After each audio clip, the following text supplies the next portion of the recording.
සිඟිති ගෙදර ආවේ ගොඩාක් දුකින්. මොකද එයා අතින් වැරැද්දක් වුණා. ඒ වැරැද්ද ටීචර් දැනගනී කියලා හොඳටම බය වෙලා සිඟිති හිටියේ.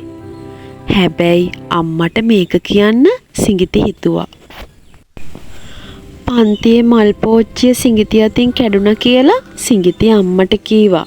මේක අහපු අම්මයි තාත්තයි සිඟිතිට බැන්නේ නෑ.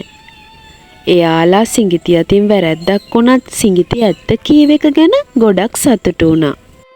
අම්මයි තාත්තයි සිඟිතිගේ හිත හැදුවා වගේම හෙට ඉස්කෝලේ ගිහිල්ලා ටීචර්ට ඇත්ත කියන්න කියලත් සිඟිතිට කීවා. පහුවෙනිදා උදේම ඉස්කෝලේ ගියපු සිඟිති තමන් අතින් වෙච්ච වැරැද්ද ටීචර්ට කීවා.